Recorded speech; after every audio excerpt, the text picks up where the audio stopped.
Price lord அம்மா. Praise lord. Start பண்ணுங்க.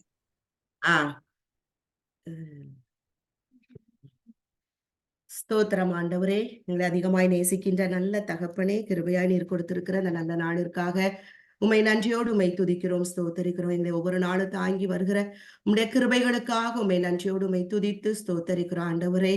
எங்களை விட்டு கொடுக்காத உம்முடைய சிலுவையின் அன்புக்காக கர்த்தாவே உம்மை நன்றியோடு உம்மை துதிக்கிறோம், ஸ்தோத்தரிக்கிறோம். தாயின் கருவில் எங்கள் ஒவ்வொருவரையும் கிறிஸ்து இயேசுக்குள்ளாக முன்னறிந்து முன் குறித்து உம்முடைய குமாரனின் சாயலுக்கு நாங்கள் ஒவ்வொருவரும் ஒப்பாய் இருக்கும்படியாக ஏற்ற வேளையில ஆண்டவர் இந்த ரட்சிப்பின் சுவிசேஷத்தினால எங்களை ரட்சிப்புக்கென்று அழைத்தீரே ராஜா.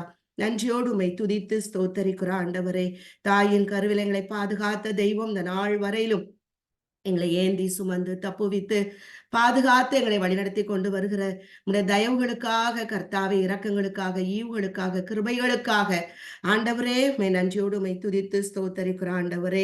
அப்பா ஸ்தோத்திரம். இந்த நாளிலும் கர்த்தாவே நீர் எங்களுக்கு கொடுக்கிற உடைய ஆத்ம மன்னாவுக்காக நன்றி ஆண்டவரே. உடைய ஆலோசனைகளுக்காக, வழிநடத்துதலுக்காக நன்றியோடு உம்மை துதித்து ஸ்தோத்தரிக்கிறோம். கர்த்தர் தாமே ஆண்டவரே தகுதி இல்லாத ஆண்டவரை எங்களுடைய தெரிந்தெடுத்தீரே, நன்றியோடு உம்மை துதித்து ஸ்தோத்தரிக்கிறேன் ஆண்டவரே. மனுஷ பலத்துல இல்ல ஆண்டவரே, ஆவியானுடைய பலத்துல ஆண்டவரே அப்பா எங்களுடைய வார்த்தைகள் வருவதற்கு உதவி செய்வீராக. கர்த்தர் தாமே என்னை மறைத்து ஆவியானவர் இன்னைக்கு எங்களுக்கு எதை கற்றுக் கொடுக்க நீங்க சித்தமா இருக்கிறீங்களோ கர்த்தாவே, வேண்டிய வார்த்தைகளையும் உடைய வழிநடத்துதலை எங்கள் ஒவ்வொருவருக்கும் கொடுங்கப்பா. ஆவியானவர் மாத்திரம் ஆண்டவரே அப்பா எங்களுக்கு இருந்து வெளிப்பட வேண்டுமாய் கர்த்தாவே மன்றாடுகிறோம் ஆண்டவரே. கற்றுக்கொள்கிறவர்கள் கவனித்து கேட்பது போல எங்களுடைய செவிகளை கவனிக்கும்படி செய்யுங்க ஆண்டவரே. எங்களுடைய இருதயமாகி அந்த பலகையில நீங்க கொடுக்கிற அந்த வெளிப்பாடுகளை நாங்க பெற்றுக்கொண்டு இந்த உலகத்துல நாங்க அதை எங்க வாழ்க்கையில நாங்கள் அபியாசப்படுத்துவதற்கு பரிசுத்த ஆவியானவர் எங்களுக்கு உதவி செய்யுங்க. கீழ்பட்டு நடக்க ஆவியானவர் எங்களுக்கு உதவி செய்ய வேண்டுமாக. எங்கள் ஒவ்வொருவரை இந்த இணைப்புல இருக்கிற ஒவ்வொரு குடும்பங்களையும் ஆண்டவரே, எங்கள் ஒவ்வொருடைய குடும்பத்தார்களையும், உற்றார் உறவினர்கள், நண்பர்கள், எங்களை அறிந்தவர்கள், தெரிந்தவர்கள் யாவரையும் நாங்க இந்த வேளையில ஒப்பு கொடுக்கிறோம். கர்த்தர் தொடர்ந்து வழி நடத்துங்க. இயேசு கிறிஸ்துவின் இனிய நாமத்தினால் என் பிதாவே, ஆமேன், ஆமேன், ஆமேன். இந்த நாளிலும் மத்தேயு 5ஆம் அதிகாரம் 13 14, 15, 16 வசனங்கள். நீங்கள் உலகத்துக்கு வெளிச்சமாய் இருக்கிறீர்கள். மலையின் மேல் இருக்கிற பட்டணம் மறைந்திருக்க மாட்டாது. விளக்கை கொளுத்தி மரக்காலால் மூடி வைக்காமல் விளக்கு தண்டின் மேல் வைப்பார்கள். அப்பொழுது அது வீட்டில் உள்ள யாவருக்கும் வெளிச்சம் கொடுக்கும். இவ்விதமாய் மனுஷர் உங்கள் நற்கிரிகைகளை கண்டு பரலோகத்தில் இருக்கிற உங்கள் பிதாவை மகிமைப்படுத்தும்படி உங்கள் வெளிச்சம் அவர்கள் முன்பாக பிரகாசிக்க கடவது. செல்வி என்கிட்ட அக்கா நீங்க இதை கொடுக்கணும்னு சொல்லும் போது நான் எப்பவுமே கர்த்தர்கிட்ட கேட்பா, கர்த்தாவே நான் எதை குறிச்சு நீங்க எங்களுக்கு கற்றுக் கொடுக்க சித்தமா இருக்கிறீங்கப்பா, எனக்கு அந்த வார்த்தை எனக்கு வேணும் அப்படின்னு கேட்கும் பொழுது எனக்கு சில காரியங்கள் என்னுடைய சுயத்துல எனக்கு சில காரியங்கள் எனக்கு மைண்ட்ல வந்தது, இதா இருக்கலாமான்னு. ஆனா கர்த்தர் தெளிவா எனக்கு இதுல உணர்த்துற காரியங்கள் என்னன்னு சொல்றேன்னா, நற்கிரியை அப்படிங்கிற காரியத்தை எனக்கு சொன்னீங்கன்னா நேத்து வர எனக்கு அந்த காரியங்களை எனக்கு நற்கிரியங்கிற காரியங்களை பற்றி அவரு எனக்கு அதை உறுதிப்படுத்தி கொடுத்தாங்க தெய்வம். அப்போ இப்போ கூட திடீர்னு பாத்தீங்கன்னா மக இத அந்த இதுக்குள்ள பாஸ் அந்த வேர்டு அந்த நம்பரை போட்டா, ஆனா இன்னொரு பிரேயர் வந்தது. அல்ல மலர் சிஸ்டர் சொல்லிட்டு ஒருத்தவங்க எனக்கு என்ன தெரியல, அன்னைக்கு இதுக்கு கேட்கணுமா அப்படின்னு கேட்கறதுக்கு ஆண்ட இந்த கிருபையை செஞ்சிருக்கிறாங்க. அப்ப அடைப்பை குறிச்சு அப்படி பேசிட்டு இருக்கும் போது அப்ப நான் தியானிச்ச ஒரு பகுதி அதுல வந்தது. இப்ப எனக்கு அது ரொம்ப சந்தோஷமா இருந்தது அந்த காரியம். இப்போ இப்போ உலகத்துக்கு வெளிச்சமா இருக்கிறீர்கள் அப்படின்னு சொல்லிட்டு சொல்லியிருக்கிறது. 2வது வசனத்தை பார்த்தனா, அப்பொழுது அது வீட்டில் உள்ள யாவருக்கும் வெளிச்சம் கொடுக்கும் அப்படின்னு சொல்லிட்டு இருக்குது. முதல்ல நம்ம வீட்டுல நம்ம வெளிச்சத்தின் பிள்ளைகளா இருந்தா தான் அடுத்தது நம்ம உலகத்திற்கு நம்ம ஒரு வெளிச்சத்தின் பிள்ளைகளாக காணப்பட முடியும். அப்போ இதுல நற்கிரிகைகள், அதாவது 16வது இதுல பார்த்தோம்னா, இவ்விதமாய் மனுஷர் உங்கள் நற்கிரிகைகளை கண்டு பரலோகத்தில் இருக்கிற உங்கள் பிதாவை மகிமைப்படுத்தும்படி உங்கள் வெளிச்சம் அவர்கள் முன்பாக பிரகாசிக்க கடவது. இப்ப இதுல நம்ம கூர்ந்து பார்த்தோம் அப்படின்னு சொன்னா, வெளிச்சங்கிறது வேதமே வெளிச்சம் அப்படின்னு சொல்லிட்டு, வெளிச்சம்னாலே வேதம் தான், இயேசு கிறிஸ்து தான், அவருடைய தேவனுடைய வார்த்தை தான் வெளிச்சம். அப்படி பார்க்கும்போது தேவனுடைய நீதி, உன் நீதியை வெளிச்சத்தை போலவும் நியாயத்தை பட்ட பகலை போலவும் விளங்க பண்ணுவேன்னு சொல்றாரு. அப்போ வெளிச்சம் சொல்லும் போது இயேசு கிறிஸ்து தான் வெளிச்சம், அவருடைய தேவனுடைய வார்த்தை தான் வெளிச்சம்.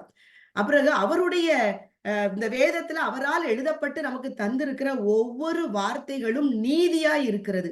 நீதினா அந்த இடத்துல என்ன கிடையாது, பட்சபாதம்ங்கிறது கிடையாது. இவ எனக்கு பிடிக்கும், இவ பிடிக்காது, இவங்க உயர்ந்தவங்க, இவங்க தாழ்ந்தவங்க, இவங்க படிச்சிருக்காங்க, இவங்க படிக்கல அப்படின்னு சொல்லிட்டு உலகம் பார்க்கிற பார்வையில ஒரு மனுஷரை நம்ம பார்க்காதபடிக்கு கர்த்தர் இந்த வேதத்தை பட்சபாதம் இல்லாதபடிக்கு நமக்கு இந்த வேதம் நம்ம கையில எழுதி கொடுக்கப்பட்டிருக்கிறபடினால இந்த வேதம் என்னது, நீதி. அந்த வேதத்திலிருந்து வெளிப்படுகிற வார்த்தைகள் ஒவ்வொன்று நீதியா இருக்கிறது, அது வெளிச்சமா இருக்கிறது. இப்போ இதுல நீங்க பார்த்தோம் அப்படின்னு சொன்னா, நம்மளை குறித்து வரும் பொழுது ஒரு மனுஷனுக்கு கர்த்தர் எது வெளிச்சமா வச்சிருக்கிறார் அப்படின்னு சொன்னானா, நற்கிரியைகள், அதாவது நல்ல கிரியைகள். இன்னைக்கு உலகத்துல நம்ம பார்த்தோம்னு சொன்னானா, தெய்வத்தை அறியாத மனிதர்கள், அவங்களும் நல்ல ஒரு மனிதர்களா நான் நிறைய பார்த்திருக்கேன். அவங்கள்ட்ட நான் நிறைய கற்றிருக்கேன். சில நேரத்துல நான் அவங்கள பார்த்து நான் என்னையே நான் திருத்தி கொண்டு இருக்கிற காரியங்களும் இருக்குது. கர்த்தர் அதுக்குள்ள காரியங்களை வைத்திருக்கிறார். ஏன்னா நம்மளை விட அவங்கள்ட்ட நிறைய நற்குணங்கள் இருக்குது, நல்ல நற்கிரிகைகளும் அவங்கள்ட்ட இருந்து வெளிப்படுகிற காரியங்கள் நம்ம பார்க்கிறோம். ஆனா நம்ம அவருடைய நாமத்தை தரித்திருக்கிற நம்ம தொழுது கொள்ளுகிறவரே ஒரு வெளிச்சத்தின் தெய்வம். அவர்தான் மெய்யான ஒளி. உலகத்திலே எந்த மனுஷனையும் பிரகாசிப்பிக்கிற மெய்யான தெய்வங்கிறது அவர்தான். இப்ப இந்த நற்கிரிகைகள் எதோட இங்க ஒப்பிடப்படுகிறது அப்படின்னு நம்ம பார்த்தோம்னா, வெளிச்சத்தோடு ஒப்பிடப்படுகிறது. மனுஷர் உங்கள் நற்கிரிகைகளை கண்டு பரலோகத்தில் இருக்கிற உங்கள் பிதாவை மகிமைப்படுத்தும்படி உங்கள் வெளிச்சம். அந்த முதல் வரியில பாத்தீங்கன்னா உங்கள் நற்கிரிகைகளை கண்டுன்னு வருது. கடைசி லைன்ல பாத்தீங்கன்னா உங்கள் வெளிச்சம் அவர்கள் முன் பிரகாசிப்பிக்க கடவது. அதாவது உங்கள் நற்கிரிகைகள் மனுஷர்கள் முன்பாக பிரகாசிப்பிக்க கடவது அப்படிங்கிற ஒரு காரியத்தை நம்ம பார்க்கிறோம். நற்கிரிகைகள். அப்போ இந்த நற்கிரிகைகள் என்னிடத்திலிருந்து வெளிப்பட வேண்டும் அப்படின்னு சொன்னானா, எனக்குள்ள இருக்கிற அந்த வெளிச்சம் வெளியே மனுஷர்களுக்கு வெளிச்சமா இராதபடிக்கு என்னை தடை செய்கிற காரியம் எது அப்படிங்கிறத நம்ம கொஞ்சம் ஆராய்ந்து பார்க்கிற காரியங்களா இருக்கிறது. அந்த 15வது வசனத்துல நம்ம பார்த்தோம் அப்படின்னு சொன்னா, விளக்கை கொளுத்தி மரக்காலால் மூடி வைக்காமல் விளக்கு தண்டின் மேல் வைப்பார்கள், அப்பொழுது அது வீட்டில் உள்ள யாவருக்கும் வெளிச்சம் கொடுக்கும் இருக்கு. இப்போ இப்போ விளக்குங்கிறது பார்த்தனா, தெய்வமே வெளிப்படுத்தல் கடைசி 21வது இதுல அதிகாரத்துல பார்த்தோம்னா, ஆட்டுக்குட்டியானவரே நமக்கு விளக்காய் இருப்பார். எல்லாமே அவர்தான் ஃபர்ஸ்ட். வேதம்னா அவர்தான் வெளிச்சம், விளக்குனா அவர்தான் விளக்கு. இன்னைக்கு நம்முடைய இருதயம்ங்கிறது ஒரு விளக்கு தான். அப்போ இந்த விளக்குக்கு ஒவ்வொரு நாள் இந்த வார்த்தையாகிய என்ன போனாதான் அந்த விளக்கு எரியும். அப்ப இப்படி நிறைய காரியங்கள் அது இருக்குது. அப்போ இந்த விளக்கு கொளுத்தி மரக்காலில் மூடி வைக்காமல், இந்த இடத்துல விளக்கு அப்படின்னு சொல்லும் போது நற்கிரிகைகளா நம்ம இந்த விளக்க நம்ம எடுத்துக்கலாம். விளக்குங்கிற இந்த இடத்துல சொல்லப்படுகிறது நற்கிரிகைகளை என்னது, ஒரு விளக்கா நாம எடுத்துக்கலாம். ஏன்னா அந்த நற்கிரிங்கிறது வெளிச்சத்தோடு உவமைப்படுத்தப்பட்டிருக்கிறது இந்த இடத்துல. அப்போ நிறைய நேரம் நம்ம நற்கிரிகைகள் வெளிப்படாதபடிக்கு நம்ம என்ன பண்றோமா, மரக்கால்ல மூடி வச்சிரும். அப்ப எனக்கு அதாவது இதை எடுத்த உடனே இந்த வார்த்தைகளை ஆண்டவர் கொடுக்கும் போது எனக்கு இந்த மரக்கால்ங்கிறது என்னன்னு எனக்கு புரியல. நான் எப்பவுமே கர்த்தர்கிட்ட எப்படி கேட்பானா, எனக்கு நீங்க சொல்லிக் கொடுக்கணும் கர்த்தர். எனக்கு இந்த இதுல போய் நான் ரொம்ப பார்க்க மாட்டேன். ஏன்னா எனக்கு அவரா எனக்கு கற்றுக் கொடுக்கறத எனக்கு வந்தாதான் நானும் அதுக்கு கீழ்ப்படிய முடியும். 2வது என்னன்னா, அது ரொம்ப ரொம்ப ஒரு சந்தோஷமா இருக்கும். அப்படிங்கிறதுனால நான் எப்பவுமே அவர்கிட்ட கேட்பேன், கர்த்தாவே எனக்கு சொல்லிக் கொடுங்க. ஆனா சில காரியங்களுக்கு உடனே எனக்கு அதுக்கு பதில் வராது. நான் வேலை செய்யிட்டு இருக்கும்போது அப்ப அதை நான் யோசித்துக்கிட்டே இருக்கும்போது சில நேரத்துல அனுபவங்கள் மூலமாக யார் மூலமாவது ஒரு வார்த்தை யாரா பேசும்போது அந்த வார்த்தையின் மூலமா ஒரு அப்படி தெய்வ மனிதர்கள் மூலமா எப்படியாவது அந்த காரியங்கள் கரெக்டா கனெக்ட் பண்ணி கர்த்தர் கொடுப்பாங்க. எனக்கு இந்த மரக்கால்ங்கிறது என்னால என்ன பண்ண முடியல. என்னங்கிறது என்னால அத கண்டுபிடிக்க முடியல. ஐயோ! நான் இத சொல்லும்போது சும்மா மரக்கால்ன்னு சொன்னேன்னா, அதுக்கு என்ன அர்த்தம் அப்படின்னு சொல்லும்போது, இத நான் இத கர்த்தர்ட்ட கேட்டுட்டே இருக்கும்போது, கர்த்தர் எனக்கு ஒரு மார்க் 14ல நான் அத அப்பவும் எனக்கு இந்த அர்த்தம் தெரிஞ்சு நான் அங்க போகல. ஆனா எனக்கு மார்க் 14 எனக்கு வாசிக்கிறதுக்கு தேவன் ஒரு அத தியானிக்கிறதுக்கு கர்த்தர் எனக்கு ஒரு உணர்வ தரும்போது, நான் அந்த காரியத்துக்குள்ள நான் போனேன். மார்க் 14 நீங்க பார்க்கும்போது, அவர் பெத்தானியாவில் குஷ்டரோகியாய் இருந்த சீமோன் வீட்டிலே போஜன பந்தி இருக்கையில், ஒரு ஸ்திரீ விலையேற பெற்ற நளதலம் என்னும் உத்தம தைலமுள்ள வெள்ளைக்கல் பரணியை கொண்டு வந்து, அதை உடைத்து அந்த தைலத்தை அவர் சிரசின் மேல் ஊற்றினாள். இப்போ இந்த இந்த இந்த இடத்துல ஒரு ஸ்திரீ அப்படின்னு சொல்லிட்டு போட்டிருக்கிறது. இப்போ நீங்க யோவான் 12:3 அ அ அதேபோல யோவான் 8ல நீங்க பார்த்தோம் அப்படின்னு சொன்னனா, யோவான் 8ல நம்ம பார்த்தோம் அப்படின்னு சொன்னா, இந்த காரியங்களும் அங்க எழுதப்பட்டு இருக்கிறது. அ ஒரு பெண்ண விபச்சாரத்தில கண்டுபிடிக்கப்பட்ட ஒரு ஸ்திரீ அப்படின்னு சொல்லிட்டு யோவான் 8 3ஆம் வசனத்துல இருந்து 8ஆம் அதிகாரத்துல 3ஆம் வசனத்துல இருந்து பார்த்தீங்கன்னு சொன்னா, 11வது வசனம் வரையும் அந்த ஸ்திரீய குறிச்ச காரியங்கள் அங்க எழுதப்பட்டு இருக்கிறது. அதே போல நீங்க பார்த்தோம் அப்படின்னு சொன்னனா, ஆ அ இது யோவான் 12ல நம்ம பார்த்தோம் அப்படின்னு சொன்னா, அந்த அ இதுல யோவான் 11 நீங்க பார்த்தீங்க அப்படின்னு சொன்னா, மரியாளும் அவள் சகோதரியாகிய மார்த்தாளும் இருந்த பெத்தானியா கிராமத்தில். அந்த இடத்துல அடுத்தது பார்த்தனா, கர்த்தருக்கு பரிமள தைலம் பூசி தன் தலைமயிரினால் அவருடைய பாதங்களை துடைத்தவள் அந்த மரியாளே. அந்த மார்க் 14ல வருகிற அந்த 3ஆம் வசனத்துல வருகிற அந்த ஸ்திரீ பார்த்தோம்னா, யோவான் 11ல அவள குறிச்சு அங்க எழுதப்பட்டிருக்கிறது. 8ல எழுதப்பட்டு இருக்கிறது. அடுத்தது 12லயும் பார்த்தீங்கன்னா, பஸ்கா பண்டிகை வர 6 நாளைக்கு முன்னே இயேசு தாம் மரணத்திலிருந்து எழுப்பின லாசரு இருந்த பெத்தானியாவுக்கு வந்தார். அங்கே அவருக்கு ராவிருந்து பண்ணினார்கள். மார்த்தாள் பணிவிடை செய்தாள். லாசரும் அவருடனே கூட பந்தி இருந்தவர்களில் ஒருவனாய் இருந்தான்.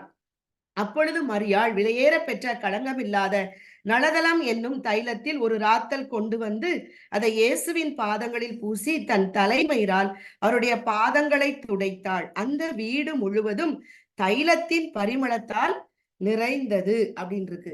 அப்போ அந்த அந்த ஸ்திரீயை குறிச்ச காரியங்கள் வேதத்துல அதே மாதிரி மத்தேயு 26ல அவங்கள குறிச்சு எழுதப்பட்டு இருக்கிறது. அப்ப இந்த இதுல எடுத்து இத நான் வாசிச்சுட்டு இது என்ன காரியங்கள்னு சொல்லிட்டு கர்த்தரை தியானிக்கும்படியாக பண்ணும்போது, அப்ப அதுல என்ன வந்ததுன்னா, அப்ப அந்த ஸ்திரீ அவளுடைய வாழ்க்கை எப்படின்னா ஒரு நாற்றம் எடுத்தப்பட்ட ஒரு வாழ்க்கையா இருக்கலாம். இந்த உலகத்தின் பார்வையில பார்த்தன்னா, அவ விபச்சாரத்துல தன்னுடைய வாழ்க்கை அவளு ஒரு சரியான ஒழுங்கு கிரகமா இல்லாத ஒரு வாழ்க்கை அவ வாழ்ந்துட்டு இருக்கா. அப்ப அப்படி இருக்கும்போது, அந்த பெண் என்ன பண்றா? இயேசுவ குறிச்சு கேள்விப்பட்டிருக்கா. கேள்விப்படும் பொழுது, அ அது அந்த அந்த நாட்கள்ல இவள மாரி நெறையா இந்த தொழில் செய்யக்கூடிய பெண்கள் இருந்திருக்கலாம். ஆனா, அதுலயும் இந்த மரியாள் இவ அ அந்த லாசருடைய சகோதரி அவங்க என்ன பண்றாங்கன்னு சொன்னோம்னா, இயேசுவ குறிச்சு கேள்விப்பட்ட உடனே அவங்க என்ன பண்றாங்க, அந்த பெத்தானியால அந்த சீமோன் வீட்டுல தேவன் போஜன பந்தி இருக்கும் பொழுது இத கேள்விப்படுறாங்க. இன்னைக்கு இயேசு கிறிஸ்து இந்த வீட்டுக்கு வர்றாங்க அப்படின்னு கேள்விப்படும் பொழுது, அப்ப இந்த சகோதரி இந்த இந்த இவங்க என்ன பண்றாங்க, இந்த ஸ்திரீ என்ன செய்றாங்க, விலையேற பெற்ற நளதலம் என்னும் உத்தம தைலம். அதாவது அந்த தைலத்த அவங்க என்ன பண்ணியிருக்கலாம், நிச்சயமா அந்த தொழில் மூலமா அவங்களுக்கு நெறைய வருமானம் வந்திருக்கும். அப்ப அவங்க அவங்க வாழ்க்கை எப்படி இருக்கும்? லக்ஸரியா வாழ்ந்திருப்பாங்க. உலக பிரகாரமா ஒரு செல்வ செழிப்போட வாழ்ந்திருக்கலாம் அவங்க. நல்ல உயர்தர ஆடை அணிஞ்சிருக்கலாம்.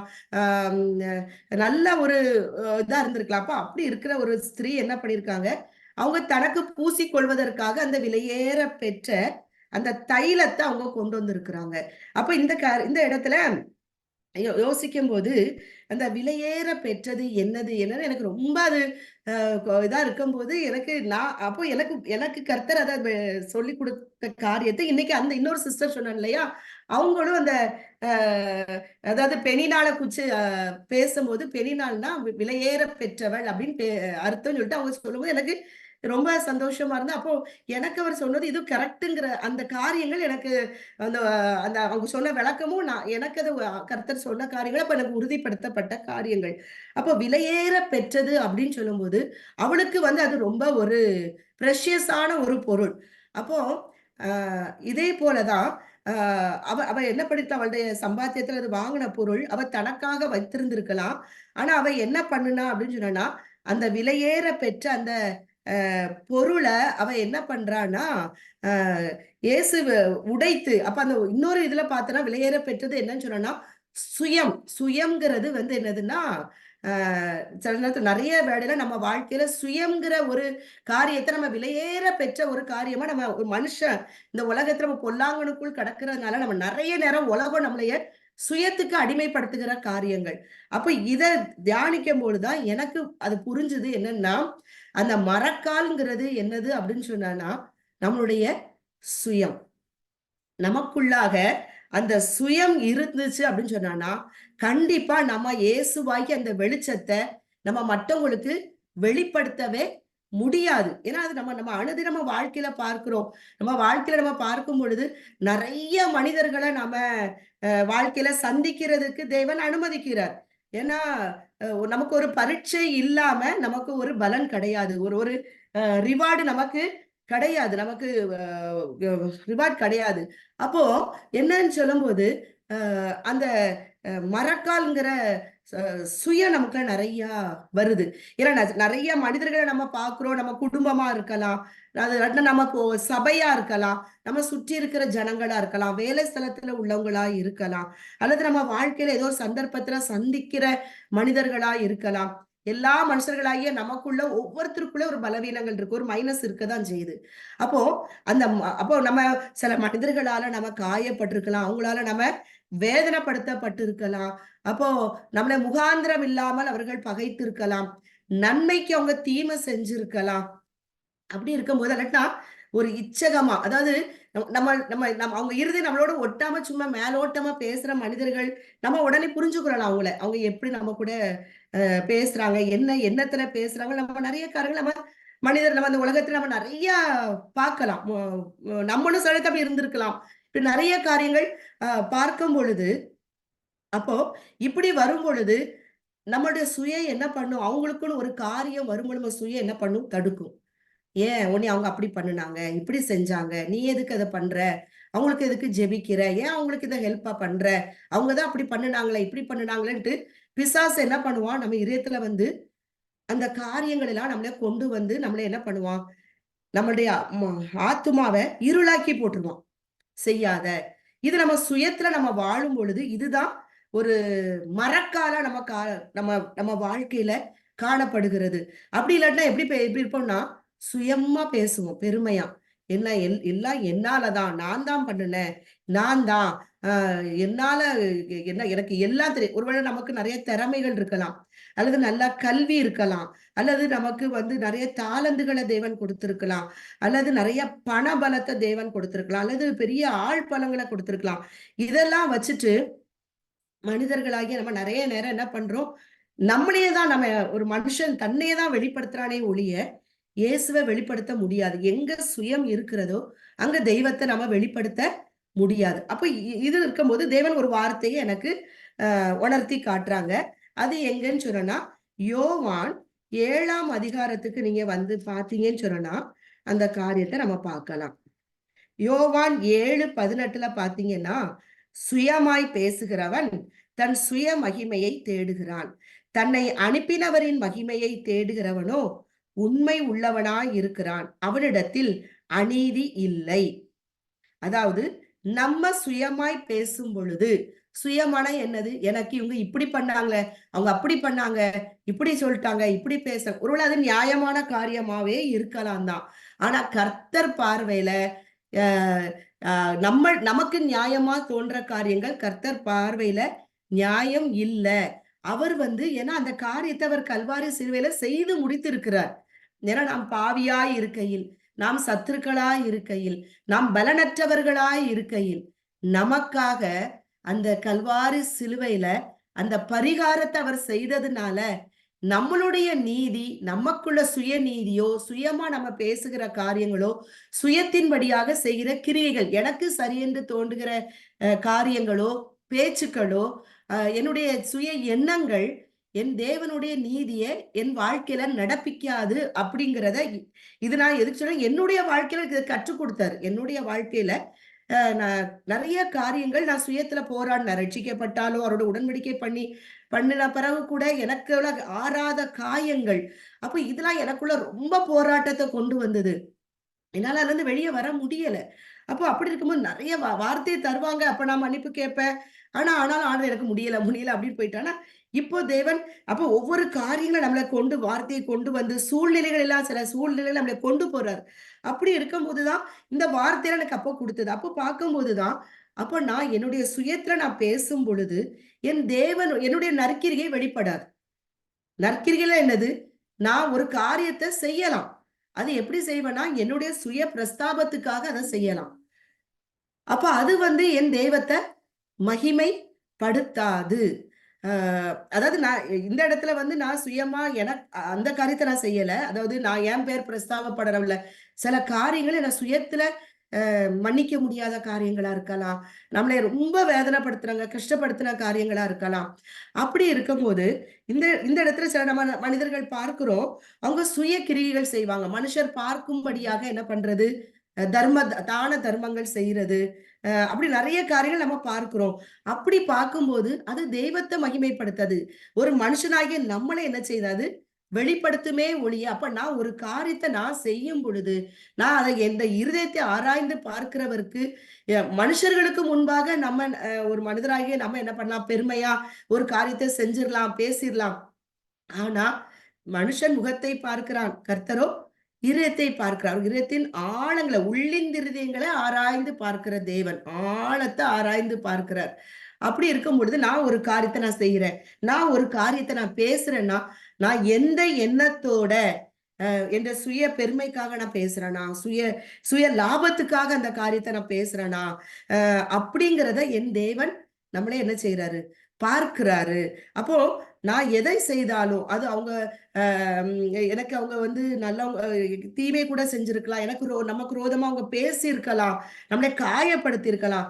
ஆனாலும் நான் சுயத்தின்படியாக அவங்களுக்கு ரோதமா பேசுறேன்னு சொன்னா கண்டிப்பா என்னுடைய எனக்குள்ள நான் பெற்ற அந்த ரட்சிப்பு என்கிற அந்த வெளிச்சம் இயேசுட வார்த்தை அறிஞ்சிருக்கும். ஆனா அதுல உள்ள வேதத்தின் வெளிச்சமாகி அந்த நீதி மூலம் என் தெய்வத்தை நான் என்ன பண்ண முடியாது? பிரஸ்தாபப்படுத்த முடியாது. நான் என்னை மாத்திரம் தான் என்ன பண்ண முடியும்? பிரஸ்தாப பண்ண முடியும். அப்ப அங்க என்ன இருக்குன்னு சொன்னா அதுல பார்த்தனா சுயமாய் பேசுகிறவன் தன் சுய மகிமையை தேடுகிறான். நம்மளுடைய மகிமையை தேடுவோம். தம்மை அனுப்பினவரின் மகிமையை தேடுகிறவனோ தன்னை அனுப்பினவர் நம்ம பரலோகத்துல நம்ம தேவன் நம்மளை தன்னை அனுப்பினவரின் அவர் நம்மளை அனுப்புறாரு. அவருடைய நான் மகிமை தேடுவோம். ஒரு காரியத்தை செய்யும் பொழுது ஓகே இவங்களால நான் இவ்வளவு காயப்பட்டிருக்கேன் தான், இல்லைன்னு சொல்லல. நன்மைக்கு உங்க தீமை தான், எனக்கு பின்னால குரூப் போட்டு பேசினாங்க தான், நடந்ததுதான் இல்ல. ஆனா ஆண்டவரே இவங்க ரட்சிக்கப்படும்படியாக கர்த்தாவே என்னுடைய அந்த சுயத்தை நான் என்ன செய்யணும்? நான் சாகடிக்கணும் ஆண்டவரே. அப்போ இந்த விருப்பம் நமக்குள்ள அவர் தான் உண்டாக்குகிறாரு. அப்போ இது ஒரு நற்கிரியைங்கிறத தேவன் எனக்கு காட்டினார். அப்போ நம்ம அப்ப நான் ஆண்டவரே நான் வந்து ரட்சிக்கப்பட்டிருப்பேன். நம்ம குடும்பமா இருக்கலாம், எல்லாரும் ரட்சிக்கப்பட்டிருக்க மாட்டாங்க, நம்ம மட்டும் ரட்சிக்கப்பட்டிருப்போம். ஆனா நம்மளேதான் அதிகமா எல்லாரும் போக்கஸ் பண்ணி பார்ப்பாங்க. பிசாசு நம்மளேதான் போக்கஸ் பண்ணி காட்டுவான். பாரு நம்மள்ட்ட ஏதாவது குற்றம் கண்டுபிடிக்க முடியுமா? அப்படிதான் பார்ப்பான், உலகம் பார்க்கும். அப்போ நான் ஒரு காரியத்தை எனக்கு தீமை செய்தவர்களுக்கு நம்ம நன்மை, அதாவது 2007, 8 வந்து இங்க வாய்ஸ் ஆஃப் சால்வேஷன் சபைக்கு ஒரு பாஸ்டர் வந்திருந்தாங்க. அவங்க சொன்ன வார்த்தை எனக்கு இன்னைக்கும் அந்த மனசுல நிக்குது. அவர் இது சொன்னாரு. எப்படின்னு சொன்னா தீமைக்கு தீமை செய்வது மிருக குணம் அப்படின்னு சொன்னாரு. அடுத்தது நன்மைக்கு நன்மை செய்வது மனுஷ குணம் அப்படின்னு சொன்னாரு. தீமைக்கு நன்மை செய்வது தெய்வத்தின் குணம் சொன்னாரு. அது உண்மையில. ஏன்னா நம்ம நன்மை செய்தவளுக்கு திருப்பி நன்மைய செஞ்சுட்டு போவோம். இயேசு கூட சொல்லியிருக்கிறாரு. உலகத்துல இருக்கிற மனுஷனும் அப்படிதான் பண்றான். தனக்கு நன்மை செஞ்சவனுக்கு திருப்பி நன்மையை செய்யறான். அப்போ நீ என்ன பண்ணுவ? அப்போ நீ தீமை செய்து அப்ப இயேசு தீமை செய்த நமக்காக அவர் நன்மை செய்தார். கல்வாரி சிலுவையில எல்லாவற்றையும் சகித்து நம்மளுடைய பாவங்கள், நம்மளுடைய பலவீனங்களை தன்னுடைய சரீரத்துல எடுத்துக்கொண்டு எல்லாவற்றையும் ஆக்கினைக்குள்ளாக தீர்த்ததுனாலதான் இன்னைக்கு நம்ம பாவ மன்னிப்பாகிய ரட்சிப்பை பெற்றிருக்கிறோம். நம்ம நித்திய ஜீவனை நம்ம சுதந்திரித்துக் கொண்டிருக்கிறோம். அந்த பரலோக ஆசீர்வாதங்கள், அந்த உயிர்த்தெழுதலின் ஆசீர்வாதங்களை நம்ம சுதந்திரித்துக் கொள்ள முடிஞ்சிருக்கிறது. அப்போ கர்த்தர் அப்ப இதுல பாத்தீங்கன்னு சொன்னா, நான் அந்த நான் என்னுடைய சுயத்தினால வருகிற நீதியை நான் நான் விட்டு கொடுத்தாதான், அதை நான் அடக்கம் பண்ணினாதான், அதை நான் சிலுவையில அறைந்தால்தான் நான் எப்படி இருக்க முடியும்? என்னை அழைத்த தெய்வத்திற்கு நான் உண்மை உள்ளவளா இருக்க முடியும். அப்போ நான் என்னுடைய இந்த காரியம் அந்த மனிதர்களை, நமக்கு தீமை செய்த மனிதர்களை என்ன செய்யும்? ரட்சிப்புக்குள் வழி நடத்துவதற்கு அது ஒரு ஏதுவான காரியமாய் இருக்கும். அப்ப அங்க தெய்வத்தின் நாமம் மகிமைப்படும். அப்போ நமக்கு எதிரா நின்றவர்களே என்ன நினைப்பாங்க? நம்ம இவ்வளவு பண்ணணும், ஆனாலும் நமக்கு நல்லது செய்யறாங்க, நல்லது பேசுறாங்க, நமக்காக நல்லது பண்றாங்களே, நமக்காக ஜெபிக்கிறாங்களே, நமக்காக இது பண்றாங்களே அப்படின்னு செய்யும் பொழுது அவங்கள அது இந்த ரட்சிப்புக்குள்ள வழி நடத்துவதற்கு அது ஒரு பெரிய காரியமாக அது இருக்கிறது. அப்ப அங்க தெய்வம் மகிமைப்படுவார். நம்மளை அழைத்த தெய்வம் அங்க என்ன செய்வாரு? மகிமைப்படுவாரு. நம்மிடத்துல என்ன இருக்காது? அநீதி இருக்காது. எங்க எங்க தெய்வத்தின் நீதி எங்க வெளிச்சம் இருக்கிறதோ அந்த இடத்துல அவருடைய மகிமை இருக்கும். அந்த இடத்துல என்ன இருக்காதுன்னா அநீதி இருக்காது. அந்த இடத்துல நம்ம நம்ம ஒரு உண்மை உள்ள மனிதர்களாக நம்ம மாறிக்கொண்டே என்ன செய்வோம்? மாறிக்கொண்டு வந்து கொண்டே இருப்போம். அப்ப இந்த இடத்துல நம்ம பார்த்தோன்னா அவ அந்த வெள்ளைக்கல் பரணி அந்த மரக்கால்ங்கிறது அவ அந்த விலையேற பெற்ற அந்த வெள்ளைக்கல் நலதளம் என்கிற அந்த உத்தம தைலம். அப்போ அவ என்ன பண்றா? அந்த தனக்கு எது பெஸ்டா இருந்ததோ அது தனக்குள்ளதுன்னு நினைச்சா அவ என்ன பண்ணுனா? தன்னுடைய அந்த தனக்கு எது ரொம்ப தன்னுடைய சுய தேவைக்காக சுயத்துக்காக வைத்திருந்தாலோ அந்த பொருளை அவ என்ன செய்யறா? அவருடைய பாதத்துல கொண்டு அவ அதை விலையேற பெற்றதா நினைச்சா. ஆனா அதை கொண்டு அவருடைய பாதம் கால்ங்கிறது நம்ம என்ன பண்ணுவோம்? பெருசா நம்ம மதிப்பு கொடுக்கிற ஒரு ஒரு உடல் உறுப்பா இருக்காது. அப்படிதானே? அப்போ அவ என்ன பண்றா? அப்போ அவ எதெல்லாம் விலையேற பெற்றதா அவ நினைச்சாலோ அந்த காரியம் அந்த அந்த பொருளை அவருடைய அந்த விலையேற பெற்றத அவ பாதத்துல கொண்டு அந்த ஸ்திரீ என்ன செய்யறா? கொண்டு ஊற்றுகிறாள். அப்போ அந்த இடத்துல அந்த மரக்கால், அந்த விலையேற பெற்ற அந்த மரக்கால் அவ என்ன செய்யறா? உடைக்கிறான். அந்த அதான் அங்க அதான் அங்க இருக்குது. அவ அதை உடைக்கிறா. அதே போலதான் நம்மளும் நம்ம வாழ்க்கையில இருக்கிற அந்த என்ன சொல்றது? பெருமை, அகந்தை, மேட்டிமைகள், சுயம், நான் இப்ப கூட இந்த பாடல்ல கூட அந்த கிருபை, நான் என்று சொல்ல எனக்கு ஒன்றும் இல்ல. நான் அந்த பாட்டை படிக்கும்போது கர்த்தாவே இதுக்கு ரிலேட்டடா உறுதிப்படுத்தும் போது கரெக்டா ஃபர்ஸ்ட் சென்ஸா படிக்கும்போது நான் நினைக்கிறேன், இதுல இதுக்கு சம்பந்தமா என்ன வருது வராதே அப்படின்னு யோசிச்சுட்டு இருக்கேன். ஆனா அடுத்த இதுல வருது, நான் என்று சொல்ல எனக்கொன்றும் இல்ல, திறமைன்னு சொல்ல எனக்குன்னு எதுவுமே இல்ல. அப்போ அப்போ எனக்குள்ள இருக்கிற திறமை, எனக்குள்ள இருக்கிற கல்வி, எனக்குள்ள இருக்கிற பெருமை, எதெல்லாம் என் வாழ்க்கையில பதவி, பணம், ஆஸ்திகள், இந்த உலகத்துல எதெல்லாம் பிசாசு நமக்கு விலையேற பெற்றதுன்னு காட்டுறானோ அது எல்லாத்தையும், அடுத்தது சுயம் என்கிற அந்த விலையேற பெற்ற நம்ம வாழ்க்கையில அது வச்சிருக்கிற அந்த காரியங்கள், இதை எல்லாத்தையும் அவர் சமூகத்துல நம்ம அவர் பாதத்துல கொண்டு ஆண்டவர் இந்த பாதங்கிறது ஆண்டவர் இதெல்லாம் இந்த காரியம் எனக்கு வேண்டாம் ஆண்டவரேன்னு சொல்லிட்டு அவர் பாதத்துல நம்ம என்ன செய்யணும்? அதெல்லாம் அவர் சமூகத்துல ஊற்றி விடணும். அது சங்கீதம் 62 கூட அந்த காரியத்துல இருக்கு. எக்காலத்திலும் அவரை நம்புங்கள், அவர் சமூகத்துல உடைய இதயத்தை நீங்க ஊற்றி விடுங்கள்னு சொல்லிட்டு சொல்றாரு. இன்னொரு காரியமா நம்ம எடுத்து பார்த்தாலும் நம்ம எல்லா பிரச்சனைகளையும் நம்ம எல்லா மனுஷர்கள்ட்டையும் நம்ம சொல்லவே முடியாதுதான். எல்லாவற்றிலும் எல்லாட்டையும் எவ்வளவு க்ளோஸா இருந்தா கூட எல்லாத்துலயும் ஒரு லிமிட் தான் இருக்கும் நமக்கு. ஏன்னா எல்லாரும் மனிதர்கள் தானே. எல்லாவற்றையும் நம்ம சொல்லும் பொழுது அது ஒரு மனிதர்களாகிய நம்ம ஒரு காலகட்டம் வரும் பொழுது என்ன பண்றோம்? இன்னொருத்தவங்ககிட்ட போய் அதை சொல்ற காரியங்கள் இருக்குது. நம்ம நிறைய பார்க்கிறோம். அப்படிதானே? அப்படி இருக்கும்போது நம்ம எல்லாத்தையும் போய் நம்ம மனுஷர்கள்ட்ட சொல்றத விட்டுட்டு, நம்ம இருதயத்துல என்னென்ன காரியங்கள் நம்மள வேதனைப்படுத்துதோ, பாரப்படுத்துதோ, அது எல்லாத்தையும் அவர் சமூகத்துல கொண்டு வந்து ஊற்றிட்டோம்ன்னு வச்சுட்டோம்னா, அந்த ஊட்டுன பிறகு நான் நெறைய அனுபவிச்சிருக்கேன். ஏன்னா, நான் நெறைய நேரத்துல மனுஷர்கள்ட்ட போய் புலம்புற காரியங்கள் நெறைய என் வாழ்க்கையில ஏன்னா நான் அது நெறைய காரணம் அப்படி நடந்திருக்கேன் நான். அப்போ நான் நெறைய ஆண்டவர் நம்பிக்கைய குறிச்சு என்கிட்ட பேசுவாரு. அப்போ எரேமியா 17 எனக்கு நெறைய தந்திருக்கிறாரு.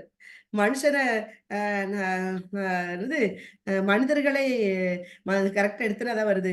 17:5ல மனுஷர் மேல் நம்பிக்கை வைத்து மாம்சமானதை தன் புயமல பலமாக்கிக் கொண்டு கர்த்தரை விட்டு விலகுகிற இருதயமுள்ள மனுஷன் சபிக்கப்பட்டவன் என்று கர்த்தர் சொல்லுகிறார்.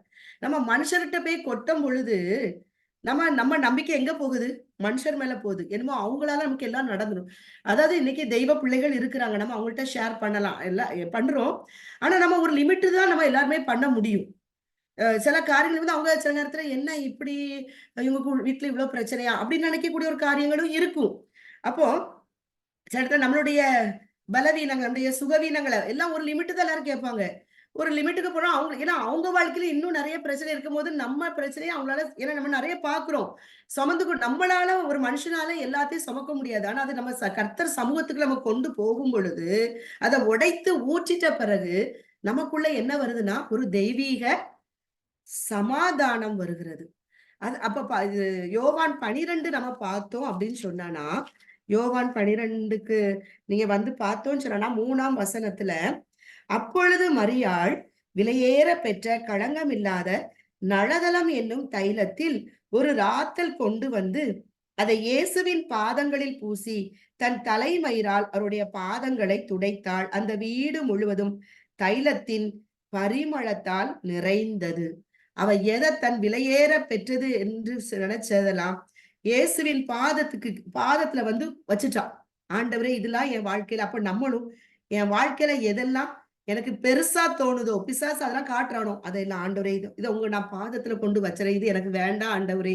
இதன் மூலமா நான் உண்மை பிரதிபலிக்க முடியாது கர்த்தாவே அப்படின்ட்டு நம்ம அதை கொண்டு அவருடைய பாதத்துல கொண்டு நம்ம வைக்கும் பொழுது அந்த வீடு முழுவதும் பரிமள தைலத்தினால் நிறைந்தது. அப்போ இப்போ நம்முடைய எல்லாவற்றையும் நம்ம அங்க கொண்டு வைக்கும் பொழுது இன்னைக்கு நம்ம எப்படி ஆயிருவோம்னா ஒரு தேவ நீதிக்கு கட்டுப்பட்டு நடக்கிற ஒரு பிள்ளைகளாக நம்ம காணப்படுவோம். அப்ப அந்த நேரத்துல நம்ம மாம்சம் ஆவியோடு ஆத்மாவோடு என்ன செய்யும்? போராடும். ஆத்மா சொல்லும், ஆவியானவர் சொல்வாரு, இல்ல இல்ல இத மன்னிச்சுக்கோ, விட்டுரு, சகிச்சுக்கோ, அது இருக்கட்டும் சொன்னா அப்படின்னு சொல்லும். இங்க சரீரம் சொல்லும், இல்ல இல்ல இல்ல அவங்க சொல்லிட்டாங்க, நீ பதிலுக்கு 2 வார்த்தை சொல்லிரு அப்படின்னு சொல்லும். இப்ப இதுல நம்ம எதுக்கு கீழ்ப்படுகிறோம்? இதுல ஆவியானவருக்கு கீழ்ப்பட்டா கண்டிப்பா ஆசீர்வாதம். மாம்சத்துக்கு கீழ்ப்பட்டு பண்ணோம்னா இருக்கிற பிரச்சனை அதாவது எப்படின்னா கொழுந்து விட்டு எரியற மாதிரி பற்றி எரியற மாதிரியே ஆயிரும். அப்போ இப்போ நம்ம அந்த இடத்துல நம்ம சகித்து கொண்டோம் அப்படின்னு சொன்னா அந்த இடத்துல நம்ம ஒரு நற்கிரியைகள் செய்றோம். அப்ப அந்த எதிர்த்தவர்கள் நம்மளை பார்க்கும் பொழுது நம்மள்ட்ட இருந்து ஒரு காரியம் இது என்னது? நம்முடைய தெய்வத்தை அவங்கள்ட்ட கொண்டு போவதற்கு ஒரு காரியமா இருக்கிறது. நற்கிரிகைகள் என்கிறது என்னது? ஒரு வாசனை அப்படிங்கிறது 2 கொரிந்தியர் 2ஆம் அதிகாரத்துக்கு நம்ம வரும் பொழுது அங்க பார்க்க முடியுது. 2 கொரிந்தியர் 2ஆம் அதிகாரத்துல பார்க்கும் பொழுது பவுல் அவர் எழுதியிருப்பாரு, கிறிஸ்துவுக்குள் எப்பொழுதும் எங்களை வெற்றி சிறக்க பண்ணி நம்ம எப்பொழுதுமே தேவ நீதிக்கு கட்டுப்பட்டு நம்ம நடக்கும் பொழுது கண்டிப்பா உலகம் நமக்கு பார்க்கிற பார்வையில நம்ம செய்யற காரியம் கோழைத்தனமா இருக்கலாம். ஏன்னா இயேசுவே அப்படித்தானே பார்த்தது. இயேசு எல்லாத்தையும் நமக்காக சகிக்கும் பொழுது உலகம் எப்படி பார்த்தது? நீ தேவகுமாரனா என்றால் நீ சிலுவையிலிருந்து இறங்கி வா. அப்படித்தானே அவரை பரிகாசம் பண்ணுச்சு. இன்னைக்கு நம்ம பழிக்கு பழி வாங்காம நம்ம சகிக்கும் பொழுது உலகம் நம்மள சுற்றி இருக்க என்ன நினைப்பான பத்தியா? அவட்ட தப்புனாலதான் நம்மள்ட்ட என்ன பண்ணிருக்கா? மன்னிப்பு கேட்கிறா, இறங்கி வரா அப்படின்னு சொல்லும்போது நமக்கு கொஞ்சம் கஷ்டமா தான் இருக்கும். என்னன்னா, ஆனா கர்த்தருடைய பார்வையில அது விலையேற பெற்ற காரியம். அப்படி இருக்கும்போது அப்ப நம்ம செய்யற ஒவ்வொரு காரியத்தையும் ஆண்டவர் சக்சஸ் ஆக்குறார். வெற்றி சிறக்க பண்ணுகிறார். எல்லா இடங்களிலேயும் எங்களைக் கொண்டு அவரை அறிகிற அறிவின் வாசனையை வெளிப்படுத்துகிற தேவனுக்கு ஸ்தோத்திரம். ரட்சிக்கப்படுகிறவர்களுக்குள்ளே உள்ளேயும் கெட்டு போகிறவர்களுக்குள்ளேயும் நாங்கள் தேவனுக்கு கிறிஸ்துவின் நற்கந்தமாய் இருக்கிறோம். நம்ம நற்கிரியைகள் செய்யும் பொழுது அது ஒரு வாசனை. நம்மள்ட்ட இருந்து நல்ல ஒரு கிரியை வெளிப்படும் பொழுது அது தெய்வத்தை நம்ம வெளிப்படுத்துகிற தெய்வத்தின் வாசனை நம்மள்ட்ட இருந்து வெளிப்படும். அப்படியான காரியங்கள் தான் தேவன் அப்ப நம் மூலமாக அந்த நற்கிரிகள் வெளிப்படணும்னா சுயம் என்கிற இந்த உலகத்துல எதுல நம்மள்ட்ட விலையேற பெற்ற காரியமாய் மரக்காலாய் காணப்படுகிறதோ அந்த மரக்காலை கொண்டு நம்ம என்ன பண்ணிடக்கூடாது, அந்த விளக்காகிய தேவ நீதியை நம்ம மூடிடக்கூடாது அப்படிங்கிற காரியங்கள் இங்க நமக்கு புரிந்து கொள்ள முடிகிறது. அப்போ அதுல பாத்தீங்கன்னு சொன்னா அதுல 8ஆம் 9ஆம் வசனத்துக்கு வரும். 8ஆம் வசனத்துல சொல்வாரு, மார்க் 14:8, இவள் தன்னால் இயன்றதை செய்தாள், நான் அடக்கம் பண்ணப்படுவதற்கு எத்தனமாக என் சரீரத்தில் தைலம் பூச முந்திக் கொண்டாள். அதாவது அந்த இடத்துல நம்ம பார்த்தோம்னு சொன்னா இயேசு கிறிஸ்துவ நான் அடக்கம் பண்ணப்படுவதற்கு, நியாயமா பார்த்தானா பாவம் செய்தது நம்ம தான். நம்முடைய ஆதாம் ஏவாள் ஆதி பெற்றோர்கள் செய்த கீழ்ப்படியாமையினால் வந்தது பாவம். பாவத்தின் சம்பளம் மரணம். அந்த மரண வாசனைக்குள்ள போக வேண்டியது நம்ம தான். நம்முடைய பாவத்தை தான் அவர் தன் சரீரத்துல எடுத்துக்கொண்டு அந்த பாவங்களை அவர் என்ன செய்யறாரு, அது ரோமர் 6ஆம் அதிகாரத்துல இந்த காரியங்கள் இருக்கு. ஞானஸ்நானத்தை குறிச்ச காரியத்துல அது இருக்கு. நம்மளுடைய பாவங்கள் அங்கு அவர் சுமந்து கொண்டதுனால அந்த பாவங்களை அவர் அடக்கம் பண்ணப்படுகிறது. இயேசுவோட சேர்ந்து அந்த பாவம் அடக்கம் பண்ணப்படுகிறது. அப்போ எனக்கு புரிஞ்சது என்னன்னா, அப்ப அந்த பாவங்கிறது ஒரு என்னது, மரண வாசனை. அப்போ நமக்காக அந்த மரண வாசனையை அவர் என்ன செய்யறாரு, ருசி பார்க்கும் பொழுது இவ என்ன பண்றா, தன்ட்டு இருந்த அந்த விலையேற பெற்ற தன்னுடைய பாவங்களை, தன்னுடைய வாழ்க்கையில அவ அவ அவ இத்தனை நாள் வாழ்ந்த அந்த பாவ வாழ்க்கைய அவர் அவர் இப்ப அவ தன்னை ஒத்துக்கிறா, நான் பாவி அப்படிங்கிறத ஒத்துக்கிறா. நம்ம நிறைய நேரத்துல நான் எல்லாம் கரெக்ட் தான், நான் கரெக்ட் தான் அப்படின்னு சொல்லும் பொழுது அங்க தெய்வத்தின் நீதி என்ன செய்யப்படுது, மரக்காலால மூடப்படுகிறது, அடக்கப்படுகிறது. அதை நம்ம ஆண்டவரை மறுதலிக்கிறோம். ஆனா இந்த இடத்துல இந்த ஸ்திரீ வந்து தன்னைய தாங்கிய யாக்கோபு சொல்வார்ல, நான் நானாகவே வந்திருக்கிறேன் அந்த பாடல் உண்டு இல்லையா. அதாவது நம்ம மனுஷர்கள்ட்ட வந்து கூட ஏமாத்துற காரியம் இல்லை. நம்ம தெய்வத்தின் சமூகத்துல போகும்போது நான் யாருங்கிறத அவருக்கு தெரியும். ஆனா நான் இருக்கிற வண்ணமாகவே கர்த்தர் ஆண்டவரே நான் இப்படிதான், ஆண்டவரே நான் இப்படிதான் இருக்கிற ஆண்டவரே, எனக்கு இதுல இருந்து விடுதலை வேணும்னு சொல்லிட்டு நம்ம உண்மையா உணர்ந்து அவருடைய சமூகத்துல போய் அவருடைய பாதத்துல என்னுடைய பலவீனத்தை கொண்டு நான் வைக்கும் பொழுதுதான் நான் ஒரு வாசனையா மாறுவேன் அப்படிங்கிறது எனக்கு அது புரிஞ்சு கொள்ள முடிஞ்சுது. அப்ப அவ என்ன செய்யறா, அந்த மரண வாசனை, ஆனா அவ தன்னுடைய பாவத்தை தன்னை அவ உணர்ந்து கொண்டதுனால அவ என்ன பண்றா, தன்னுடைய பாவத்தை, தன்னுடைய இருந்த எல்லா பலவீனங்கள், தன் பாவ வாழ்க்கைய கர்த்தருடைய சமூகத்துல எதெல்லாம் விலையேற பெற்ற நினைச்சாலும் கொண்டு வைத்ததுனால ஆண்டவர் சொல்றா, அவ உங்களுடைய பாவங்கள் தானே என் மேல சுமத்தப்பட்டு நான் அடக்கம் பண்ணப்படுறேன், உங்க பாவங்களும் அடக்கம் பண்ணப்படுது. இது அவ எத்தனமா இதை நினைச்சு, அப்ப அவளுக்குள்ளாக ஆவியானவர், நம்ம நினைக்கிறோம் இவர்கள் பாவி அப்படின்னு நினைக்கிறோம். ஆனா இல்ல, நான் நிறைய பார்த்திருக்கேன். அவங்களாம் அவங்க இந்த நிறைய பேரை வந்து நம்ம வந்து ஜட்ஜ் பண்றோம், அப்படிலாம் கிடையாது. நம்ம திருநங்கைகளை பார்க்கும்போது நான் பயந்த காரியங்கள்லாம் உண்டு. ஆனா அவங்களெல்லாம் குறிச்சு ஒரு பாரத்தை தேவன் தந்தார். அப்ப நான் ஒரு லீவுக்கு போயிருக்கும் போது கோயம்புத்தூர்ல அவங்கள வந்து ஒரு பஜார்ல பார்க்க முடிஞ்சு. அப்ப நான் எப்பவுமே இந்த யோவான் எழுதின சுவிசேஷம் இதை வந்து ரதியை வந்து என் பேக்குக்குள்ள வச்சிருப்பேன். அப்போ நான் என்ன பண்ணுவேன், அந்த இடத்துல கார் நின்றுட்டு இருந்தது, நான் ஜாமான் வாங்குறதுக்காக. அப்ப 2 பேரை பார்த்த உடனே என்ன பண்ணிட்டேன், அவங்கள்ட்ட பேசுறேன். முன்னாடி அவங்கள்ட்ட பயமா இருக்கு எனக்கு அவங்கள பார்த்து. ஆனா கர்த்தரை ஏற்றுக்கொண்டப்பறம் அவங்கள குறிச்சு ரொம்ப பாரத்தை எனக்கு கொடுத்தார். அப்போ நான் அவங்கள்ட்ட போய் பேசும்போது அவங்க இப்படி நம்மள தொற்றுருவாங்களோ, என்ன பண்ணிருவாங்களோ அப்படியான ஒரு பயம் உண்டு. பேசும்போது அவங்க அப்ப நான் சொன்னேன், கர்த்தருடைய அன்பை குறிச்சு அவங்கள்ட்ட சொன்னேன். உங்களை வந்து உலகம் வெறுக்கலாம். ஆனா உங்களை கர்த்தர் வந்து இயேசு உங்களை நேசிக்கிறார்மா. நீங்க கவலைப்படாதீங்க. அவங்க சாரி தான் கட்டியிருந்தாங்க. அப்படி பேசினவங்க கொஞ்சம் தான் அவங்க முகம்லாம் அப்படியே அப்படி ரொம்ப பாவம் போல இருந்தது. அவங்களாம் அன்புக்காக ஏங்குறாங்கங்கிற மட்டும் எனக்கு ரொம்ப புரிஞ்சுது. இல்லக்கா நாங்களும் அ நான் பைபிள் வச்சிருக்கேன். நான் வாசிக்கிறேங்க அப்படின்ற அந்த 2 பேரும் அவங்கவங்க சொன்னாங்க. ஆனா அவங்க அன்புக்காக ஏங்குறாங்க. சமுதாயம் அவங்கள ஏத்துக்கொள்ளலைங்கிறது நல்லா அவங்களுடைய பேச்சுல இருந்தும், அவங்களுடைய பாடி லாங்குவேஜ்ல இருந்து என்னால கண்டுபிடிக்க முடிஞ்சது. அதேபோல தூத்துக்குடியிலயும் நான் அதே மாரி ஒருத்தவங்கள நான் சந்திச்சு, அவங்களுக்குள்ள இந்த பைபிள குடுத்து அவங்கள்ட்ட ஆண்டவர அன்ப சொல்லும்போது, அந்த அந்த பிள்ளை அப்படியே அழுதுட்டு, அவங்க நல்லா அழகா இருந்தது அது. அந்த ஒரு அந்த அவங்க வந்து ரொம்ப அழகா இருந்தாங்க. அப்படி பேசிட்டு நான் அவங்கள்ட்ட கேட்டேன், "உங்க பேரு என்னது?" அப்படின்னு கேட்டேன். "என் பேரு அன்புக்கா. ஆனா என் பேர்ல அன்பே ஆனா எனக்கு அன்பே இல்லக்கா." அப்படின்னு அது சொல்லுச்சு. அவ்ளோ நம்ம வந்து தப்பா எடுக்குறோம். அப்படிலாம் கிடையாது. நம்ம விபச்சாரி அவங்க என்ன சூழ்நிலைக்காக அந்த தொழிலுக்கு போனாங்கன்னு யாருக்கு தெரியும்? ஆனா அவங்க பாவம். அவங்க அதுலருந்து வெளிய வரணும்னு நினைப்பாங்கல்ல. ஆனா எனக்கு ரொம்ப பாரப்படுத்துனால எப்பவுமே அவங்களுக்காக ஜெபிக்கிற காரியங்கள் விபச்சாரத்துல ஈடுபட்ட மனிதர்கள் ஆண்டவரே ரட்சிக்கப்படணும். அந்த வெளிச்சத்துக்குள்ள அவங்க வரணும் ஆண்டவரே. அவங்க அப்படின்னு சொல்லிட்டு இந்த திருநங்கைகளுக்காக ஜெபிக்கிற காரியங்கள்.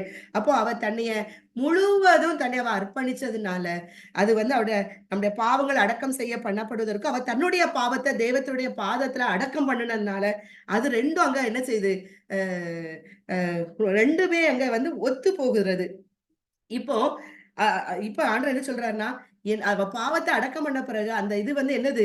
இன்னைக்கு அவ ஒரு ஒரு நல்ல ஒரு வாசனைய கொண்டு போகிற ஒரு பரிமள தைலமா அந்த ஸ்திரீ மாற்றப்பட்டாள். அதனால தான் அங்க கீழ கொடுத்திருக்கிறது. இந்த சுவிசேஷம் உலகத்தில் எங்கெங்கு பிரசங்கிக்கப்படுமோ, அங்கெங்கே இவளை நினைப்பதற்காக இவள் செய்ததும் சொல்லப்படும் என்று மெய்யாகவே உங்களுக்கு சொல்லுகிறேன் என்றார். முதல்ல இத வாசிக்கும்போது எனக்கு அர்த்தமே புரியல. இப்ப இத தியானிக்கும் போதுதான் இந்த காரியங்கள். அப்போ அவ தன்னுடைய சுயம், தன்னுடைய பாவம், தன்னுடைய எல்லாவற்றையும் எதெல்லாம் விலையேற பெற்றது என்று தன் வாழ்க்கையில அவ ஒரு பாவ வாழ்க்கையில இருந்தாலும் எல்லாவற்றையும் பாவத்தை கொண்டு அடக்கம் பண்ணிட்டா. பண்ணுன உடனே இப்ப அவ என்னன்னு சொன்னா, அவ சுவிசேஷம் இன்னைக்கு அவ செய்த இந்த நற்கிரியை கர்த்தரே இந்த வார்த்தைய வந்து ஒரு இடத்துல அது லூக்கா 22:20ல இருக்குமான்னு தெரியல. அ இவள் செய்த நற்கிரிகைன்னு சொல்லிட்டு அ அ இருக்கிறது. பின்ன 20 லூக்கா 22:20 அ எ ஒரு இடத்துல இருக்கும்ல. இவள் செய்த இந்த நற்கிரிகைன்னு சொல்லிட்டு தேவன் அதுல இருக்குது. 6ல இருக்குது. மார்க் 14:6ல இயேசு அவர்களை நோக்கி, "அவளை விட்டு விடுங்கள்.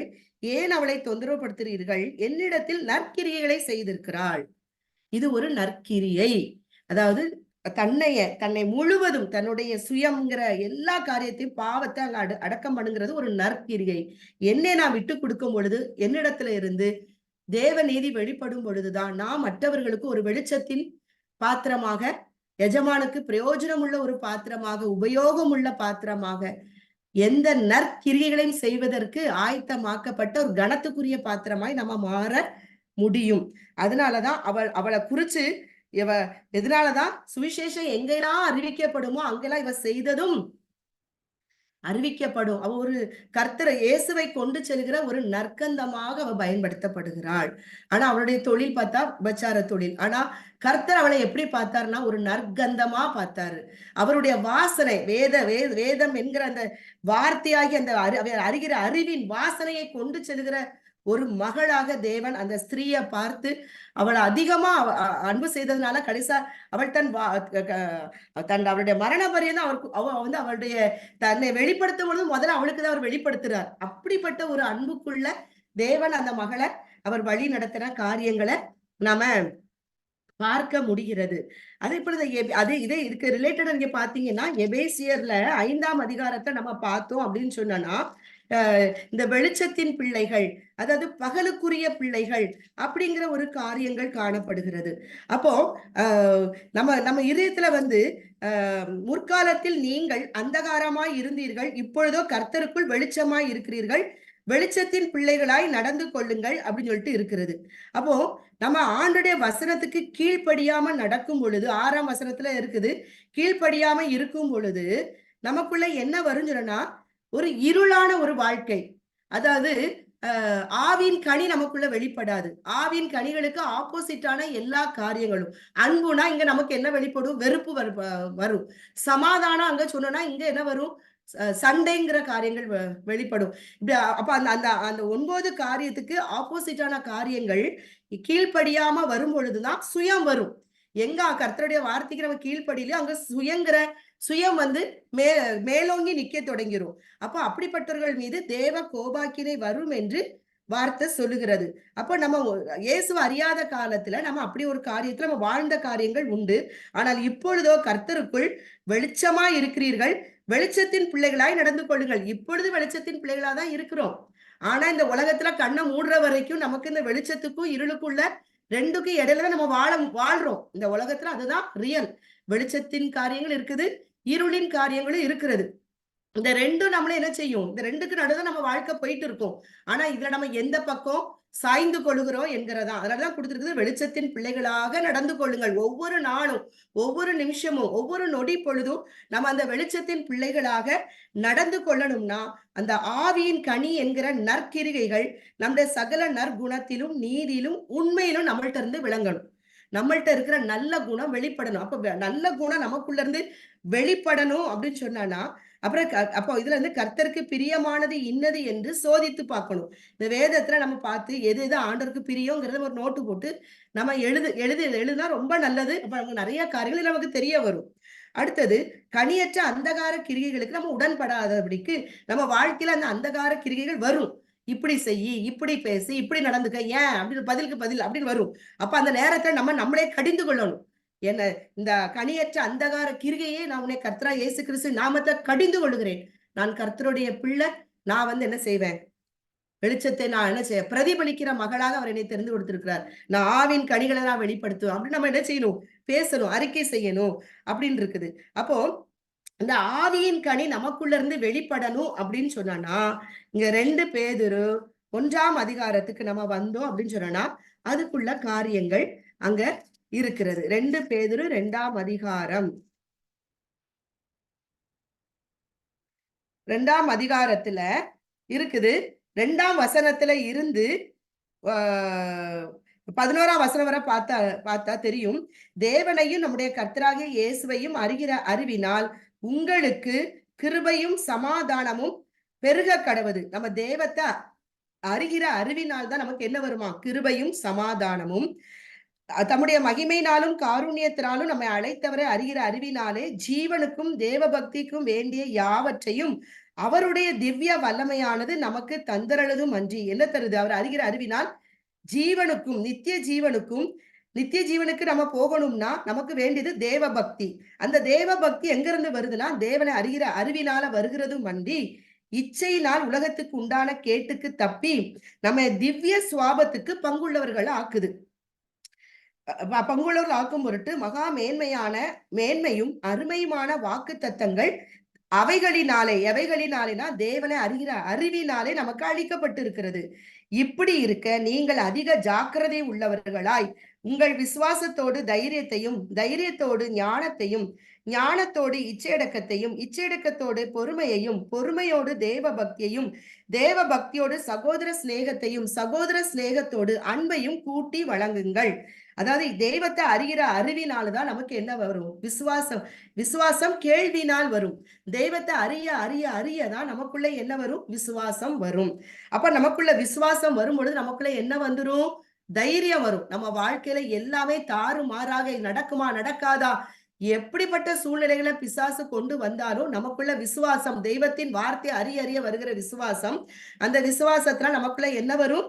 தைரியம் வந்துரும். அந்த தைரியம் வரும் பொழுது கர்த்தருக்கு பயப்படுகிற ஞானம், கர்த்தருக்கு பயப்படுதலே ஞானத்தின் ஆரம்பம். அந்த கர்த்தருக்கு பயப்படுற பயம் வர நம்ம என்ன செய்வோம்? தீமையை விட்டு காரியங்களை விலகிட்டே இருப்போம். இதெல்லாம் செய்யக்கூடாது, இப்படிதான் இருக்கணும் அப்படிங்கிற காரியம் வரும். வரும் பொழுது இப்ப என்ன வருது? இச்சை அடக்கும். எதுதான் செய்யணும் செய்யக்கூடாதுங்கிற ஒரு இச்சை அடக்கும், நம்மளே கண்ட்ரோல் பண்றது. அப்புறம் என்ன வருது? ஒரு பொறுமை வருது. எதையுமே நம்ம எடுத்தோம் கவுத்தோம் இல்லாம ஒரு பொறுமையோடு நிதானத்தோடு நம்ம போகக்கூடிய ஒரு ஆட்களாக. அடுத்தது என்ன வரும்? தெய்வ பக்தி. பொறுமை, தேவ பக்தி. நமக்குள்ள அந்த பக்தி அதிகரிக்கும். தேவ பக்தியோடு சகோதர சிநேகம். இப்ப தேவ பக்தி அதிகமா வர நம்ம யாரையும் நம்ம எதிராளியா பார்க்காதபடிக்கு அவங்கள நம்ம எப்படி பார்க்கிறோம், தெய்வம் எப்படி அவங்கள நேசிக்கிறாங்களோ அந்த தெய்வத்தின் அன்பு நமக்குள்ள வர தொடங்கும். நம்ம ஒரு தெய்வ சிநேகத்துக்குள்ள போவோம். இப்ப நமக்கு என்ன வருது? அன்பையும் கூட்டி வழங்கணும். இந்த அன்புங்கிறதான் மெயினான காரியம். நற்கிரியைகள் செய்யணும்னா தெய்வத்தின் அன்பு பரிசுத்த ஆவினால் நமக்குள் ஊற்றப்படும் பொழுதுதான் நமக்குள்ள இருக்கிற அந்த மரக்கால் என்கிற குறைவுகள் எல்லாம் நம்மளை விட்டு வெளியேறும் பொழுதுதான் அந்த என்னது நிறைவுகள் வரும் பொழுது குறைவுகள் நம்மை விட்டு போயிடும். நம்மகிட்ட இருக்கிற எல்லா சுயமான காரியங்கள் வெளியே போகும். அன்பையும் கூட்டி வழங்குங்கள். 8வது வசனத்துல இவைகள் உங்களுக்கு உண்டாயிருந்து பெருகினால் உங்களை நம்முடைய கர்த்தராகிய இயேசு கிறிஸ்துவை அறிகிற அறிவினால் வீணரும் கனியற்றவர்களுமாய் இருக்க ஒட்டாது. அப்போ நம்ம இந்த வார்த்தைய ஒவ்வொரு நாளும் இந்த வேதத்தை நாம வாசித்து தியானித்து நம்ம வேலை செய்யும் போது கூட இதை நம்ம என்ன செய்யணும், நம்ம மைண்ட்ல இதை என்ன செய்யணும், அசை போட்டு அவரை குறிச்சு நம்ம நினைத்து கொண்டு இருக்கும் பொழுது அதற்கு ஒரு பாடல்கள் கேட்கும் பொழுது ஒரு மெசேஜ் கேட்கும் பொழுது கூட நமக்கு அப்ப எப்பவுமே நம்மளுடைய மைண்டை வந்து எப்பவுமே அவரோட கனெக்டுக்குள்ள நம்ம வைக்கும் பொழுதுதான் நம்ம அவரை அறிகிற அறிவுல நம்ம அவரை அறிகிற அறிவு என்ன செய்யுது, வீணா போகாது. இந்த உலகத்துல படித்த படிப்பெல்லாம் மனிதர்களாகிய நம்ம கண்ணை மூடும் போது அதோட நின்னு போகும். ஆனா அவரை அறிகிற அறிவு நம்மள என்ன செய்யாது, வேஸ்ட் கிடையாது, வீணாக போகாது.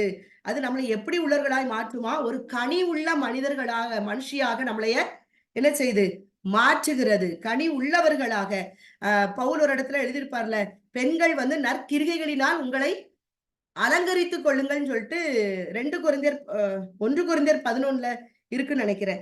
நற்கிரிகைகளினால் உங்களை அலங்கரித்துக் கொள்ளுங்கள் என்று பெண்களுக்கு ஸ்பெஷலா எழுதியிருக்கிறாரு. அப்போ அப்ப நம்ம என்ன சொல்லணும்னா, இவைகள் இல்லாதவன் எவனோ அவன் முன் செய்த பாவங்களற தான் சுத்திகரிக்கப்பட்டதை மறந்து கண் சொருகி போன குருடனா இருக்கிறான். தெய்வத்தை அறியல அப்படின்னு சொன்னானா நம்ம எப்படி ஆயிருவோம்னு சொன்னானா, முதல் செய்த முன்னால நம்ம எப்படி இருந்தோமோ அப்படி சுயத்தின்படியா போராடுற மனுஷர்களாக மாறி இப்போ நம்ம ஆவிக்குரிய கண்கள் அடைக்கப்பட்டு போயிரும் அப்படின்னு சொல்லிட்டு. அதனால சகோதரரே, உங்கள் அழைப்பையும் தெரிந்து கொள்ளுதலையும் உறுதியாக்கும்படி ஜாக்கிரதையா இருங்கள். இவைகளை செய்தால் நீங்கள் ஒரு காலம் இடறி விடுவது இல்லை. தெய்வத்தை அறிய அறிய அறிய நம்ம இடறக்கூடிய எல்லா காரியங்களும் நம்மளை விட்டு என்ன செய்யும், அகன்று போய் நமக்கு அந்த வேதத்தின் வெளிச்சத்துல எதெல்லாம் இருளான காரியங்கள், எதெல்லாம் நம்மை இடற வைக்கிற காரியங்கள் அந்த வேதத்தின் வெளிச்சத்தை நம்ம கண்டுபிடிச்சிடலாம். அவர் அறிகிற அறிவு இல்லைன்னா நம்ம அந்த இடறுகிற இருளாயிரும். நம்ம ஆவிக்குரிய கண்கள் மூடப்பட்டு இருளாகும் போது அங்க என்ன இருக்குது நமக்கு தெரியாது. இது சாதாரணமா சரீர பிரகாரமா நமக்கு தெரியும். இருட்டுல நம்ம நடக்கும்போது நமக்கு முன்னால என்ன பொருள் என்ன இருக்குன்னு தெரியாம இடறி நம்ம நிறைய விழுந்திருக்கோம். இதே போலதான் ஆவிக்குரிய வாழ்க்கையில அறிகிற அறிவு நமக்கு இல்லைன்னா நம்ம இடறி விழுந்துருவோம். அதனால நம்ம ஜாக்கிரதையா இருக்கணும். ஒவ்வொரு நாளும் கர்த்தரை அறிகிற அறிவு, மெய்யான ஒன்றான மெய் தெய்வமாகிய பிதாவாகிய தேவனையும் அவர் அனுப்பிய குமாரனாகிய இயேசு கிறிஸ்துவை அறிகிற அறிவே நித்திய ஜீவன் இருக்கு. அதை அறிய அறிய நம்ம என்ன செய்வோம், ஒரு பிரயோஜனம் உள்ள பாத்திரமாக நம்ம மாற்றப்படுவோம். நம்ம இடறி விழ மாட்டோம். 11வது வசனத்துல பாத்தீங்கன்னா அதுக்குள்ள ஆசீர்வாதம் என்னதுன்னா, இவ்விதமாய் நம்முடைய கர்த்தராகிய இரட்சகருமாகிய இயேசு கிறிஸ்துவினுடைய நித்திய ராஜ்யத்துக்கு உட்படும் பிரவேசம் நமக்கு பரிபூரணமாய் அளிக்கப்படுகிறது. அவருடைய ராஜ்யத்துக்குள்ள பிரவேசிக்கிற அந்த பாக்கியம் நமக்கு கிடைக்கிறது. எப்ப அவர் அறிகிற அறிவினால் தான் நம்ம நற்கிரிகைகளை செய்யவே முடியும். அப்போ நம்ம இது வந்து எங்க நம்மளை லீட் பண்ணுதுன்னு சொன்னா, நித்திய ராஜ்யத்துக்கு நம்மளே கொண்டு சேர்க்கிறது. அதனாலதான் பிலிப்பியர் 1ஆம் அதிகாரத்துல 10ஆம் வசனம் நினைக்கிறேன் பவுல் எழுதியிருப்பாரு. 5ஆம் வசனம், உங்களில் நற்கிரிகைகளை தொடங்கினவர் அதை இயேசு கிறிஸ்துவின் நாள் பரியந்தம் முடிய நடத்தி வருவார் என்று நம்பி அப்படின்னு இருக்கு. அப்போ இந்த நற்கிரிகைகள் வந்து 1 நாள் 2 நாள் இல்ல, இயேசு கிறிஸ்துவின் நாள் வரைக்கும் நம்ம நற்கிரிகைகள் செஞ்சு கொண்டே இருக்க வேண்டும். நம்மை சுற்றி இருக்கிற ஜனங்கள் புறஜாதியா இருக்கலாம், அவங்களுக்கு ஹெல்ப் எது செஞ்சாலும் நம்ம கிறிஸ்துவுக்காக நான் செய்யறேன் அதை நினைச்சு செய்யணும். நம்ம எதை பண்ணினாலும் அப்படின்னு இருக்கு. அப்புறம் 2 தீமோத்தேயில பாத்தீங்கன்னா 3ஆம் வசனத்துல அதிகாரத்துல நீங்க பாத்தீங்கன்னா அந்த வேத வாக்கியம் நமக்கு எதுக்காக அருளப்பட்டிருக்கிறதா,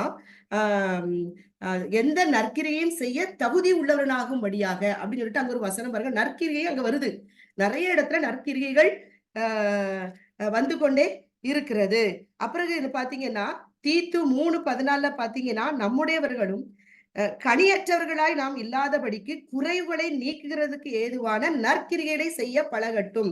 அப்போ நம்ம ஒரு கனி நிறைந்த வாழ்வு வாழணும்னா, ஒரு அன்புங்கிற நிறைவு நமக்குள்ள இருக்கணும்னா நம்ம நற்கிரியைகள் செய்ய செய்ய செய்ய நான் கிறிஸ்துவுக்காக இதை செய்யறேன் செய்யும் பொழுது நம்ம ஒரு அன்புள்ள ஒரு கனி கொடுக்கிற ஒரு அன்பு நிறைந்த ஒரு வாழ்க்கை வாழ தொடங்க முடியும். அது இயேசு கிறிஸ்துனாலதான் அது நமக்கு கிடைக்கும். தீத்து 2ஆம் அதிகாரத்துல 14ஆம் வசனத்துல நீங்க பார்த்தோம்னு சொன்னா கடைசி வசனத்துல பாருங்க, அதாவது அந்த 14 கடைசியில நற்கிரிகளை செய்ய பக்தி வைராக்கியம் உள்ளவர்களாகவும் நம்மை சுத்திகரிக்கும்படி நமக்காக தம்மை தாமே ஒப்பு கொடுத்தார். அப்ப தேவன் கல்வாரி சிலுவையில ஒப்பு கொடுத்ததுல ஒரு காரியம் என்னதுன்னா, நம்ம நற்கிரிகள் செய்வதற்கு நம்மளை தகுதி உள்ளவர் ஆக்கணும். நம்மள நற்கிரிகள் செய்ய செய்ய நம்ம என்ன செய்யறோமா, சுத்திகரிக்கப்படுகிறோம். நம்மளுடைய சுயத்துல இருந்து வெளியே வர முடிகிறது. நம்ம நித்திய ராஜ்யத்துக்குள்ள பிரவேசிக்க தடையாய் காணப்படுகிற எல்லா மாம்சத்தின் கிரியைகளை சுத்திகரிக்க முடியும். அதுக்காக தான் அவர் தம்மை தாமே கல்வாரி சிலுவையில ஒப்பு கொடுத்தார் அப்படிங்கிறத இன்னைக்கு நம்ம இந்த நற்கிரிகைகளின் மூலமா நம்ம இத பரிசுத்த ஆவியானவர் அந்த வேதத்தின் வெளிச்சத்துல நமக்கு இன்னைக்கு இந்த காரியத்தை நமக்கு கற்றுக் கொடுத்திருக்கிறாரு. இத நம்ம வாழ்க்கையில நம்ம ஒவ்வொரு நாளும் அவருடைய பலத்தை கொண்டு நம்ம சுயத்தினால ஒவ்வொரு நாளையும் நம்ம கொண்டு போக முடியாது. அது எல்லாம் நமக்கு தெரியும். நம்ம எல்லாருமே அழைக்கப்பட்டு நம்ம அந்த அனுபவத்தை நம்ம ஒரு நாள் வழி நடத்தப்படுறதுனால நமக்கு இந்த காரியங்கள் நல்லாவே தெரியும். ஒவ்வொரு நாளும் காலையில அதிகாலையில அவருடைய பலனை பெற்றுக்கொண்டால் ஒழிய அந்த நாளை நம்ம ஜெயமா ஜெயஜீவியமா நம்ம மாற்ற வாழ முடியாது என்கிறது நம்ம ஒவ்வொருவருக்கும் தெரியும். தொடர்ந்து நம்ம நற்கிரிகைகளை செய்கிறவர்களாக வாழ கர்த்தர் அவருடைய பரிசுத்த ஆவியினால தெய்வத்தின் அன்பு நம்ம இதயத்தில் ஊற்றப்பட நம்ம அந்த கனி இல்லாத அந்த அந்தகார கிரியைகளை நம்ம கடிந்து கொண்டு ஒவ்வொரு நாள் அந்த வேதத்தின் வெளிச்சத்துல வாழ்ந்து அநேகருக்கு நம்ம வேதத்தை கொண்டு செல்கிற வெளிச்சத்தின் பிள்ளைகளாக வாழ வேண்டும் என்று நம்ம இப்போ ஜெபித்து இந்த காரியத்துல நம்ம ஆண்டோட்ட இந்த காரியத்தை கேட்போம்.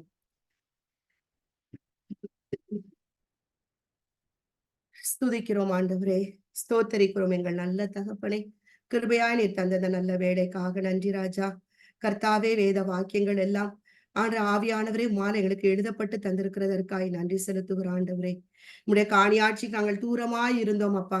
ஏற்ற வேளையில உடைய பரிசுத்த இரத்தத்தினால் எங்களுக்கு பாவம் மன்னிப்பாகிய ரட்சிப்பை தந்து உடைய சரீரமாகிய சபையில ஆண்டவரே எங்களை நீர் இணைத்ததற்காக உண்மை அறிகிற அறிவை நாங்கள் பெற்றுக்கொள்ளும்படியாக நீர் தந்திருக்கிற ஒவ்வொரு ஐக்கியங்களுக்காக ஸ்லாக்கியங்களுக்காக கர்த்தாவே உம்மை நன்றியோடு உம்மை துதிக்கிறோம், ஸ்தோத்தரிக்கிறோம் ஆண்டவரே. நீர் நல்லவர், நன்மை செய்கிறவராக சுற்றி திரிந்தீர் ஆண்டவரே. அப்பா, நீர் பரிசுத்தாவினாலும் வல்லமையினாலும் நீர் அபிஷேகம் பண்ணப்பட்டு நன்மை செய்கிறவராய் சுற்றி திரிந்தீர் என்று வேதத்தில் பார்க்கிறோமே. ஆண்டவரே, நாங்க இந்த உலகத்துல வாழ்கிறோம் ஆண்டவரே. பொல்லாங்கனுக்குள் இந்த உலகம் கிடக்கிறது ஆண்டவரே.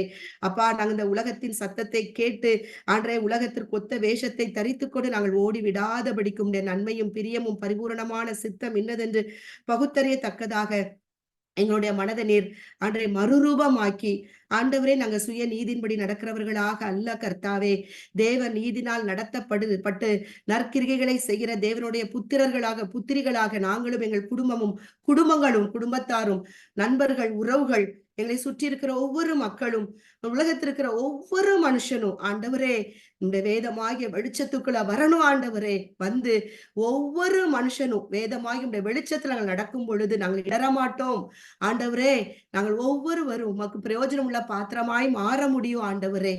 அப்பா, எங்களுக்கு அப்படிப்பட்ட பாக்கியங்களை கொடுங்க ஆண்டவரே. தேவ நீதிக்கு கீழ்பட்டு நடக்க, ஆவினாலே சத்தியத்துக்கு கீழ்பட்டு நடக்க பரிசுத்த ஆவியானவர் எங்கள் ஒவ்வொருவருக்கும் இந்த இணைப்புல இணைந்திருக்கிற ஒவ்வொருவருக்கும் எங்கள் ஒவ்வொருடைய குடும்பங்களுக்கும் ரட்சிக்கப்படாத எங்க குடும்ப உறவுகளுக்கு, பெற்றோர்களுக்கு, உடன் பிறந்தவர்களுக்கு ஆண்டவரே நீங்க உதவி செய்வீராக. எங்க ஒவ்வொருடைய ஃப்ரெண்ட்ஸ்களுக்கு உதவி செய்யுங்கப்பா. அறியாத புறஜாதி மக்களுக்கு, இஸ்மவேல் கூட்டத்தாருக்கு உதவி செய்யுங்க ராஜா. ஆண்டவரே, நீங்க அப்படி செய்ய போகிறதற்காய் நாங்கள் நன்றி செலுத்துகிறோம் ஆண்டவரே. அப்பா, எங்களுடைய சுயத்தை விட்டு கொடுத்து தேவ நீதியை எங்களுக்குள் நடப்பிப்பீராக ராஜா. ஆண்டவரே, அறிகிற அறிவின் வாசனை நாங்கள் கொண்டு செல்கிற ஒரு நற்கந்தமாய் எங்களை ஒவ்வொருவரை நீர் பயன்படுத்த வேண்டுமாக இந்த வேளையிலும் கர்த்தாவே எங்கள் ஒவ்வொருவரையும் உம்முடைய பரிசுத்த பாதத்துல எங்களை தாழ்த்தி ஊற்றுகிறோம். எங்கள் ஒவ்வொருடைய இதயத்துல இருக்கிற வேதனைகளை அறிவீர், சஞ்சலங்களை அறிவீர். மனுஷ சத்தத்தினால் நாங்கள் பாதிக்கப்பட்டிருக்கிற எல்லா காரியங்களையும் நீர் அறிவீர் ஆண்டவரே. எல்லாவற்றையும் உடைய சமூகத்தை ஊற்றுட்டோம் ஆண்டவரே. ஆண்டவரே, நீர் மகிமையான காரியங்களை எங்க வாழ்க்கையில எங்கள் ஒவ்வொருடைய வாழ்க்கையில செய்து என் தெய்வத்தின் நாமத்தை நீர் மகிமைப்படுத்தி ஆண்டவரே எல்லா ஜனங்களும் ஆண்டவரை விசுவாசிக்காதவர்கள் அதன் மூலம் உம்மை கண்டு விசுவாசிக்க ஆண்டு எங்கள் ஒவ்வொரு இடத்துல இருந்து நற்கிரிகைகள் என்ற மகிமை வெளிச்சம் பிரகாசித்து உம்முடைய நாமத்தை நாங்கள் மகிமைப்படுத்துகிற பாத்திரங்களா இந்த உலகத்துல ஜீவிக்க எங்கள் ஒவ்வொருவரையும் குடும்பங்களாக எங்கள் ஒவ்வொருடைய குடும்ப தலைவர்கள் பிள்ளைகளை ஆண்டரை எங்கள் பிள்ளைகளின் மூலம் நீங்க தரவிருக்கிற சந்ததிகள் தலைமுறைகளை ஆண்டு உடைய பரிசுத்த பாதுகாப்புக்குள்ளாக பரிசுத்த ஆளுகைக்குள்ளாக கர்த்தாவினுடைய பரிசுத்த வழிநடத்தல்களுக்குள்ளாக வேதத்தின் வெளிச்சத்துக்குள்ளாக தேவ நீதிக்குள்ளாக நாங்கள் ஒப்பு கொடுக்கிறோம். உம்முடைய கரத்துல ஒப்பு கொடுக்கிறோம். உம்முடைய கரத்துல ஒப்பு கொடுத்ததை ஒருவனும் பறிக்க முடியாது என்று வேதம் சத்திய வேதம் சொல்லுகிறதே, அதை நாங்கள் விசுவாசிக்கிறோம். ஆண்டவரே தொடர்ந்து வழி நடத்துங்க, பொறுப்படுத்திக் கொள்ளுங்க. நாம மாத்திரம் மகிமைப்படட்டும் ஆண்டவரே. சகல துதி கன மகிமை மாட்சிமை இப்பொழுது எப்பொழுதும் ஆண்டவரே எங்களுக்கு வார்த்தைகளை தந்து உம்முடைய ஆலோசனை தந்து எங்களை வழிநடத்த சித்தமாயிருக்கிற இயேசு கிறிஸ்துவின் நாமத்தின் மூலம் பிதாவாகிய தேவனுக்கே செலுத்துகிறோம். எங்கள் ஜீவனுள்ள நல்ல பிதாவே. ஆமேன், ஆமேன், ஆமேன்.